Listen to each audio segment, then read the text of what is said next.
Hello and welcome to The Pulse. Lu Ping called him a sinner for 1,000 years. Pro-Beijing papers call him a tango dancer, but to most Hong Kongers he's Fei Pang, or the last governor, well known for his enthusiasm for local electorats and for his desire to see democratic reform here. The he in question is, of course, Chris Patten. He's just left Hong Kong after addressing a number of meetings, primarily a forum on the future of the SAR. But before he left, he sat down with us, and we'll have more of that in part 2. But first, the government and pro-Beijing forces have decided to use the law in attempts to remove pro-democracy legislators. They've been successful already in getting rid of 2 Youngspiration lawmakers, but are now trying to eject a 3rd directly elected member of the Legislative Council, Lau Siu-lai. If they're successful, pro-establishment forces, who had a far smaller share of the popular vote, will be able to dictate what happens in the council. 第一個係嬲我自己保護唔到呢一個選舉結果，作為一個民選嘅代議士，我保護唔到呢個制度。 On Wednesday, the Youngspiration duo, Leung and Youngspiration, lost their appeal against being disqualified as legislators.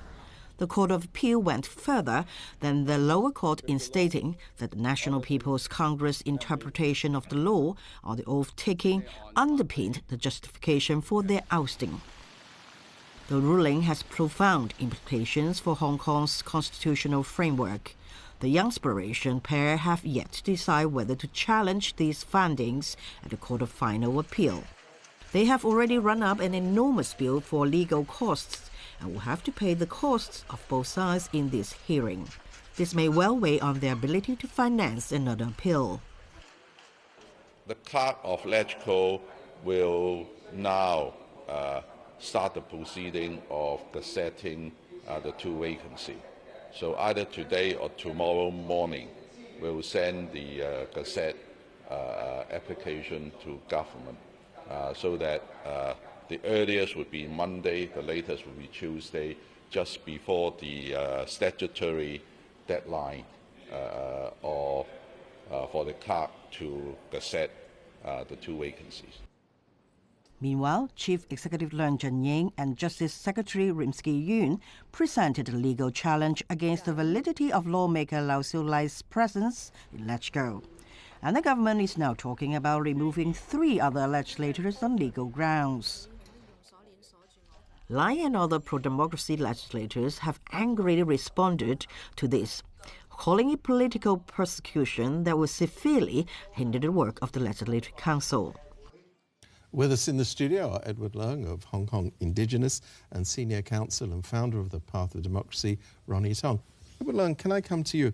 You've caused a lot of controversy, as you know, but particularly following a radio interview in which you said, well, you know, you've been advocating a policy of independence, but actually you have no plan for it. I should say that independence as a political view should be treated fairly, as like the other political views. It should be expressed inside the LegCo as a political view. We have the freedom of speech to exercise this.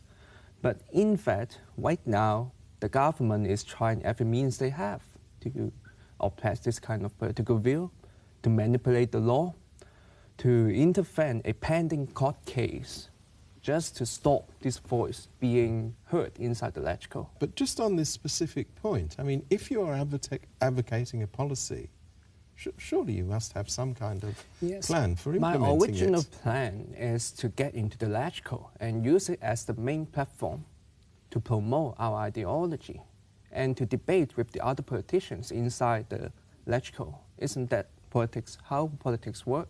It should be. But in fact, this room or this way is barred by the government. So right now, what's next? What's the other way to promote our ideology? At this moment, I couldn't think of one as effective as using LegCo as the platform. So, well, I'm thinking about it. Let me just ask Ronny Tong. I mean, I know obviously you don't agree with independence policies, but as a representative of the law, do you not agree with people's right to express that as a view? Agree. I personally take no strong view one way or another. But we have to take note of a basic fact, and that is that independence is diametrically opposed to one country, two systems. The two cannot coexist. And if you advocate independence, you're basically advocating the downfall or the breakdown of the one country, two systems. And you think that that view shouldn't be advocated within No, I think LegCo? as a view it's all right. But if you elevate it to a movement, I understand Edward was saying that there is a movement there. I don't agree there is a movement yet. I would define a movement as not having simply an ideological goal, but a plan and a strategy to achieve that goal. Now, at the moment, we haven't arrived at that stage. If you read the latest Court of Appeal decision, they refer to no less than 5 or 6 CFA decisions which dealt with these issues a long time ago, since 1999. Now, that's the system that we have here. If you like, it's the compromise for getting back to China under the one country, two systems. What Ronny Tong is saying is, you know, if you're advocating independence, you are actually against one country, two systems. Is that correct? Not really, because the one country, two systems, first, it isn't working. Second, it has an expiry date, the 2047. That's not true. Well, what happened after 2047? No one has a concrete answer, right? Well, that's not true. No one has a concrete answer. Because one country, two systems is defined by the basic law, and the basic law has not got an expiry date. Now, what it has is that it does say that the Chinese policy towards Hong Kong would remain unchanged for 50 years. It doesn't say that it would be changed after 50 years. But the one most important point is that the fact that Hong Kong goes back to China and remain part of China has not got an expiry date. The point is the momentum of the asymmetric assimilation right now in Hong Kong about Hong Kong and China. The momentum is going faster and faster. So you could easily foresee that after 2047, this kind of assimilation will go beyond at this stage, right? Well, I don't see that happening. So it's entirely possible that after 2047, there's no constitutional protection about our freedom and our rights. You're actually detracting from the work of the democratic movement by talking about independence. Would it not be better to focus on the progress of democracy within Hong Kong? Well, actually, by raising a radical political view, you are broadening the whole political spectrum for the whole civil movement to move on. Just like the central government, they are implementing a new policy for the pro-democrats to let them go back to China. That didn't happen before. But after a more radical political view occurred, then they have the chance, they have the room for the dialogue, like Mr. Tong. So I think it is helping the whole civil movement to move on. And at the same time, by raising a radical ideology, the people are trying to challenge the legitimacy of this whole constitutional arrangement and the regime, which is very essential for the people to raise, to stand up, and to fight against the authoritarian regime. Because look at the situation right now. This kind of assimilation is problematic. It's really problematic. Our rights are being deprived of. Let me ask you specifically, I mean, you say it's helping the civil movement, but I mean, specifically, was it helping the civil movement to make oath-taking an issue? Did you think that the consequences that came from that would have happened? I think the people or the two lawmakers are tearing down this kind of rule, this kind of one country, two system. The whole, I mean, the true aspect of this kind of constitutional arrangement is revealed by challenging the legitimacy of this central government. This kind of oppression, reinterpretation of the basic law, the people will know that it's not right. But to be fair, were you aware that they were going to do this in the way that they did? And are you in agreement with what they did? I expect that a kind of oppression will come, but not exactly. No. Ronny Tong is asking you whether you expected them to take the oath in the way that they did. Oh, you mean the oath taking? Yes, right. Not Leung really. and Young. No, really. you didn't know. No. But you agree with them or you disagree with them in the way that they purposely take the oath the way they did it? The way I'm doing politics is to be polite and to convince the people to support my ideology. So I would not do that. Right. Thank you very much indeed. We're going to be back after the break.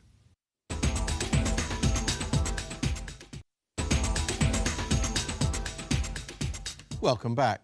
During his recent visit to Hong Kong, former Governor Chris Patten met journalists at the Foreign Correspondents Club, students at the University of Hong Kong, and took part in a public forum on Hong Kong's governments. We caught up with him last Saturday.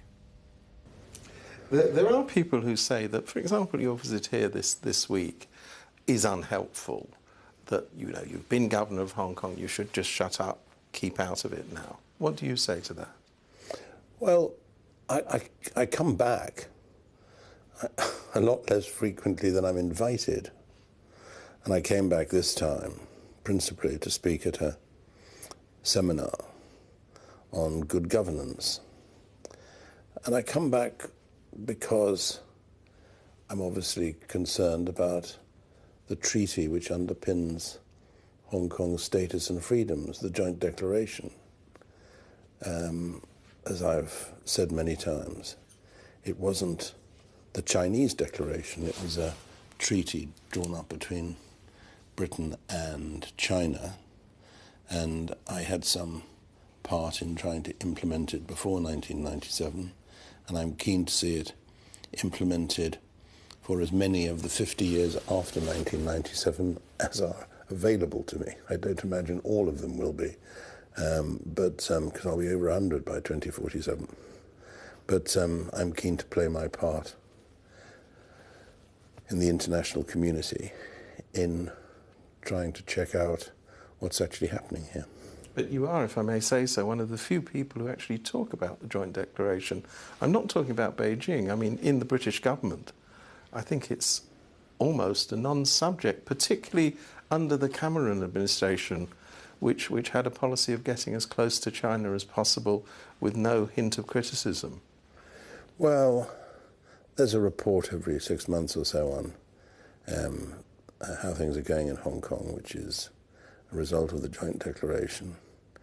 And I think that what you're referring to in the Cameron government was that spectacular misunderstanding which quite a lot of people have in other societies, that you can only do business with China if, first of all, you do the lowest, most head-banging kowtow possible. And we both know that that's nonsense. The declaration isn't the China Declaration, it's the Sino-British Joint Declaration. And under it, Britain had obligations to the people of Hong Kong, which it had to implement before 1997 and report progress to China through the Joint Liaison Group.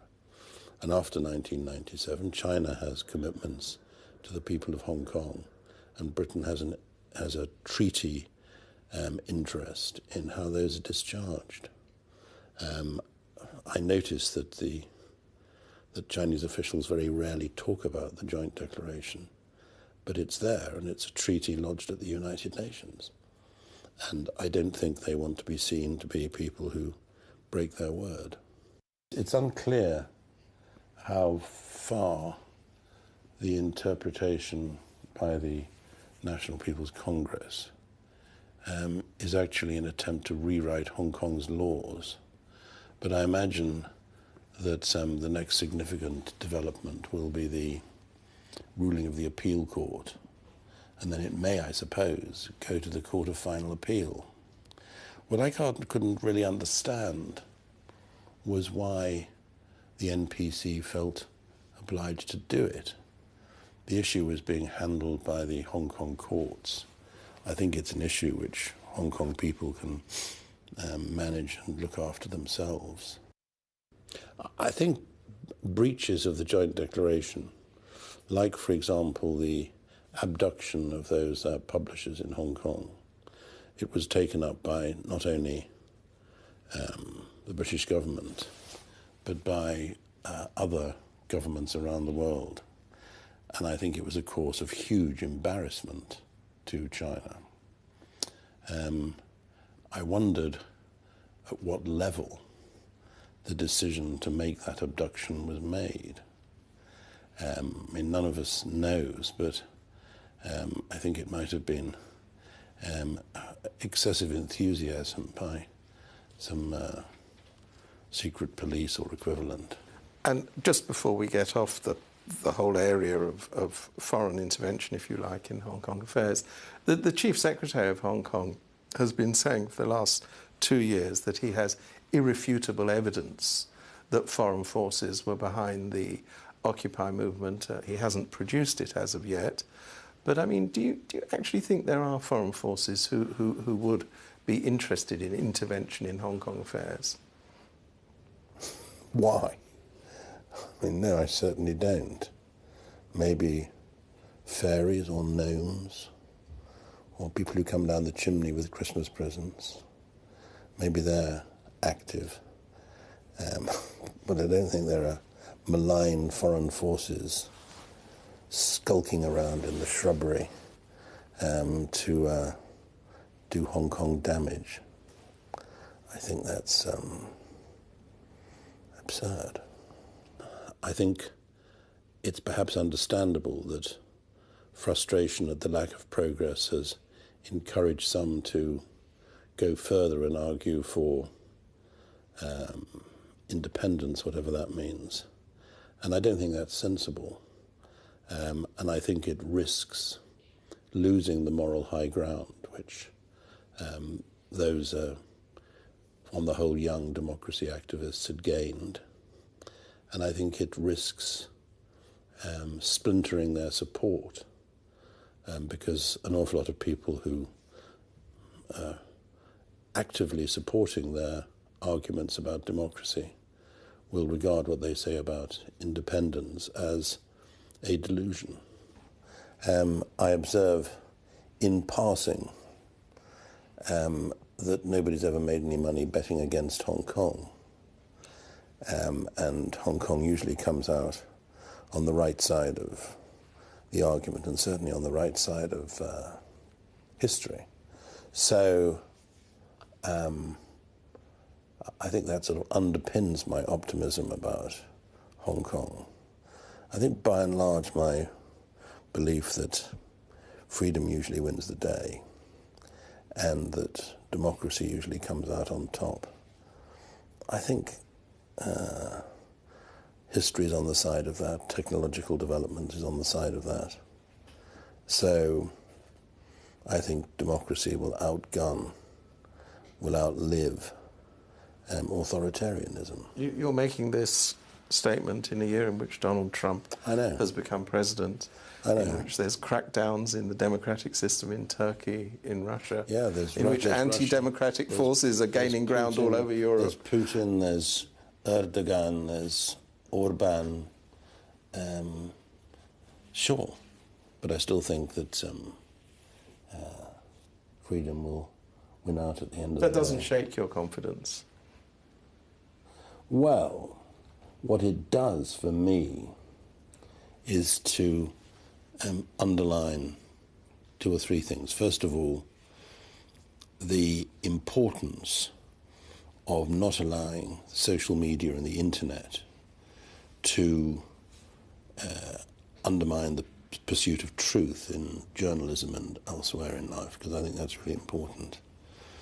And it doesn't undermine my feeling that one of the reasons why we've got into difficulties with people like Mr. Putin, one of the reasons why Donald Trump won the election in America, is that people with a more liberal view of the world didn't fight hard enough for what they believe in.